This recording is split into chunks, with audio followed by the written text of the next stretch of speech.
Hi student, alpha classes 111 में आपका बहुत बहुत स्वागत है।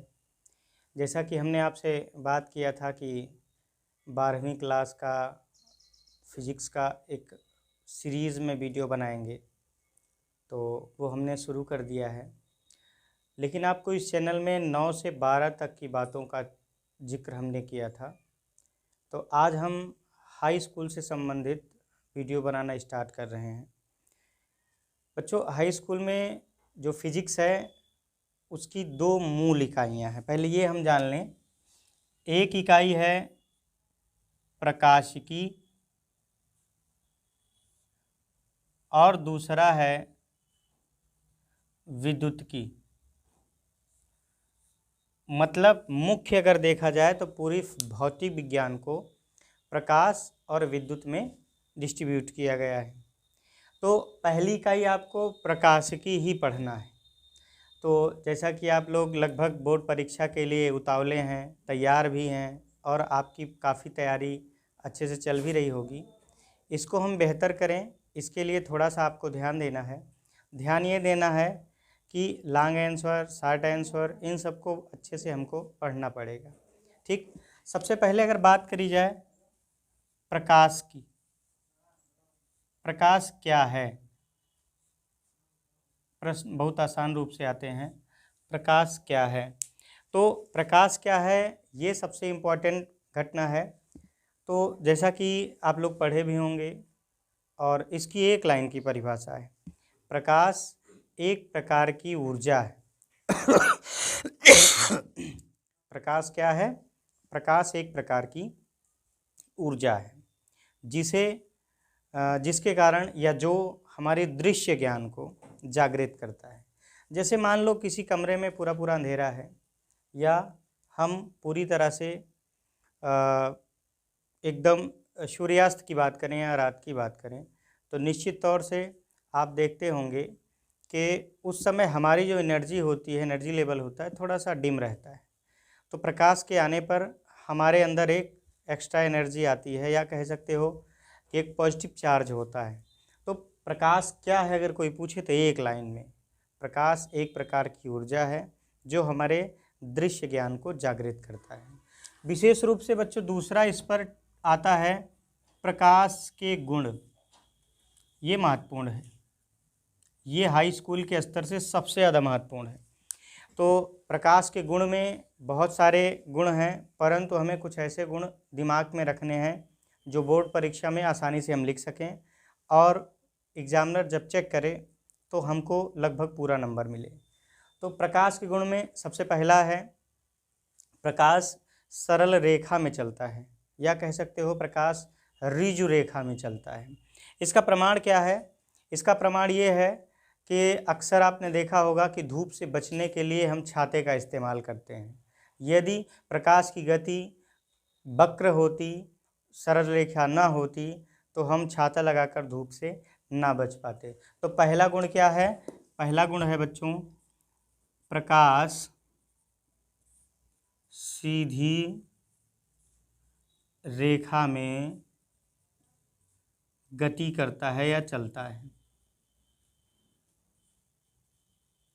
अगर मैं दूसरी बात करूं तो दूसरा है, प्रकाश निर्वात में भी चल सकता है। निर्वात में प्रकाश की चाल 3 × 10⁸ मीटर प्रति सेकंड होती है। दूसरा, प्रकाश निर्वात में भी चल सकता है। प्रकाश निर्वात में भी चल सकता है। निर्वात में प्रकाश की चाल 3 × 10⁸ मीटर प्रति सेकंड होती है। ये दूसरा सबसे इम्पोर्टेंट बात होती है। ठीक, अब मैं तीसरे बिंदु की बात करूं तो प्रकाश में परावर्तन होता है। परावर्तन एक चैप्टर है और इसको हम बड़े स्तर से पढ़ेंगे, लेकिन ये जान लीजिए कि प्रकाश में परावर्तन होता है। तो यहाँ हम बहुत सूक्ष्म रूप में बताएंगे परावर्तन क्या है। परावर्तन का मतलब होता है किसी से टकरा करके वापस लौटना। जब प्रकाश की किरणें किसी चिकने तल से या दर्पण से टकराती हैं या कह सकते हो कि उस पर आपतित होती हैं, तो उनका लगभग संपूर्ण भाग पुनः उसी माध्यम में वापस लौट जाता है। इस घटना को प्रकाश का परावर्तन कहते हैं। तो तीसरा सबसे महत्वपूर्ण गुण है प्रकाश में परावर्तन होता है।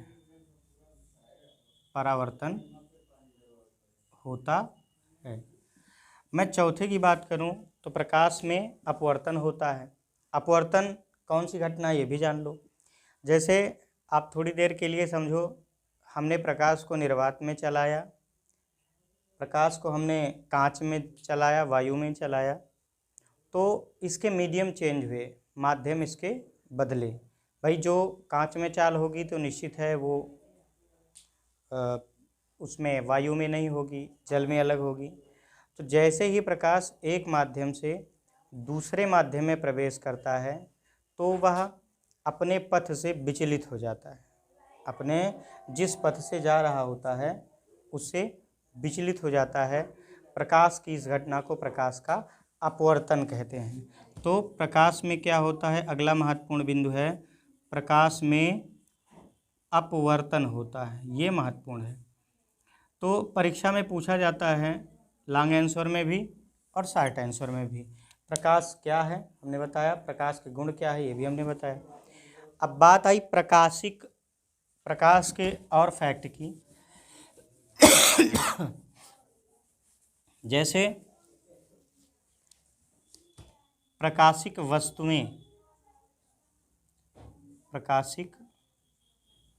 वस्तुएं तो ये दो प्रकार की होती हैं। एक होती हैं प्रदीप्त या दीप्त वस्तुएं, प्रदीप्त या दीप्त वस्तुएं, और दूसरा होता है अप्रदीप्त या अदीप्त वस्तुएं, luminous and non luminous bodies. अगर मैं प्रदीप्त जो दीप्त को उत्पन्न करे, अर्थात वह वस्तुएं जो स्वतः प्रकाश का उत्सर्जन करती हैं, उन्हें हम क्या कहते हैं, प्रदीप्त वस्तुएं। जैसे आपका सूर्य हो गया, बल्ब हो गया, मोमबत्ती हो गई, बहुत सारी चीज़ें, ये क्या हैं, ल्यूमिनियस बॉडीज़ हैं, प्रदीप्त वस्तुएं हैं। और अप्रदीप्त वह वस्तुएं जो स्वतः प्रकाश का उत्सर्जन ना कर सकें, ऐसी वस्तुएं जो स्वतः प्रकाश का उत्सर्जन ना कर सकें, जैसे कुर्सी हो गई, दीवार हो गई, दरवाज़ा हो गया, ये सब क्या हैं, नॉन ल्यूमिनियस बॉडीज़ में आते हैं, अप्रदीप्त वस्तुओं में आते हैं।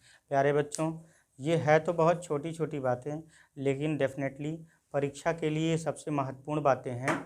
और हमेशा का ध्यान रखिएगा कि कॉन्सेप्चुअल पढ़ाई करिए। अगर कॉन्सेप्ट आपके मजबूत हैं तो आप परीक्षा में घबराएंगे नहीं, और मेरा दावा है कि जितने पॉइंट्स हैं वो मजबूत हैं।